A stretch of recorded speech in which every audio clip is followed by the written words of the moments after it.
এবং জামাতের রদবদল হবে এবং জামাতের আমির তিনি কি নভেম্বরে চলে যাচ্ছেন নাকি থাকবেন, নাকি তিনি আবারও এই জামাত ইসলামের প্রধান আমির হিসেবে তিনি থাকবেন, নাকি তিনি এখান থেকেই তার সমাপ্তি রাজনীতি। এবং আগামী নির্বাচনে এবং জামাত ইসলাম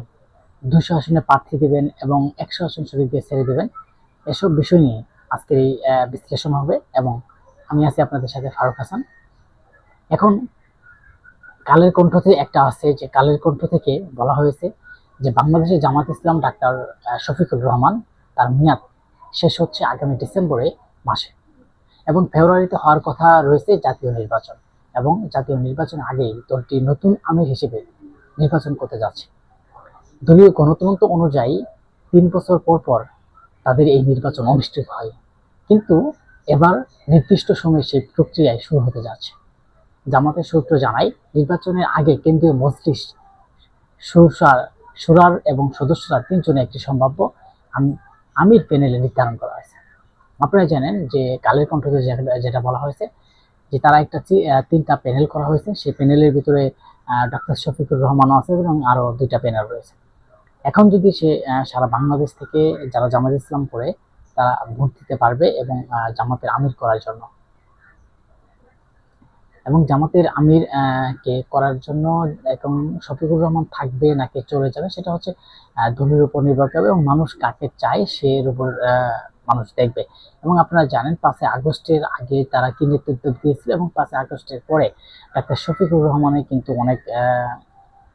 ত্যাগ আছে এবং অনেক রাজনীতিতে এবং তাকে জামাতকে সুসংগঠিত করার জন্য তার যে উদ্যোগ, তার যে পরিশ্রম, সেটা কিন্তু অনেকাংশে এগিয়ে নিয়ে গেছে এবং তিনি কিন্তু মানুষের মাঝে এবং এই জামাতে ইসলামের মাঝে একটা সততা ব্যক্তি হিসেবে তার পরিচয় দিয়েছেন। এখন এই যে তাদের ভিতরে যে দল নিয়ে তারা পিয়ার পদ্ধতি নির্বাচন নিয়ে এবং আসন ভাগাভাগি নিয়ে তাদের মধ্যে একটা সমঝোতা চলেছে আপনারা জানেন। এবং জামাত ইসলাম আসলে কয়টা আসন ছেড়ে দিবে যারা তাদের সাথে শরিক হতে যাচ্ছেন, বা 100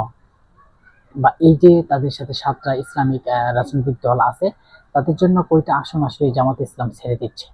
আপনারা জানেন যে 300 আসনের ভিতরে অলরেডি জামাত 200 আসন নির্বাচন করবে, কারণ জামাত বলেছে তারা 300 আসনে প্রার্থী দেওয়ার মতো আসলে তাদের সক্ষমতা নেই, কিন্তু তারা অলরেডি 300 আসনে প্রার্থীতা ঘোষণাও করেছেন এবং দিয়েছেন। এবং আসলে 300 আসনে দিলে তারা শরীরদের জন্য অবশ্যই কিছু রাখতে হবে, যে বিষয়ে তারা বলেছেন যে শরীরদের জন্য 50 বা 60টা দিতে লাস্ট পর্যায়ে যখন দেখলাম যে আরো আমাদের শরীরকে দেওয়া যে প্রয়োজন, সেক্ষেত্রে আমরা 200 আসন দেবো, এমনটাই বলেছেন জামাতের লোক এবং জামাতের যিনি একজন জামাতের নায়েবে আমির এবং জামাতের যে সেক্রেটারি বা জামাতের যারা লোক আছেন তারা কিন্তু এই কথাটি বলেছেন। এবং আপনারা কেন এই জামাতের এত রদবদল, হঠাৎ তাদের যে 3 বছর পর পর পরিবর্তন করা হয়, কিন্তু ঠিক শেখ হাসিনা ক্ষমতায় থাকতে তার আগেও যেভাবে নিয়ম নীতি তাদেরকে মেনে তাদের দলে রাখা হয়েছে, সেই নিয়ম অনুযায়ী কিন্তু তারা এখনো সেই নিয়ম মেনে চলতে চায় এবং সেই নিয়ম মেনেই কিন্তু তারা আপনার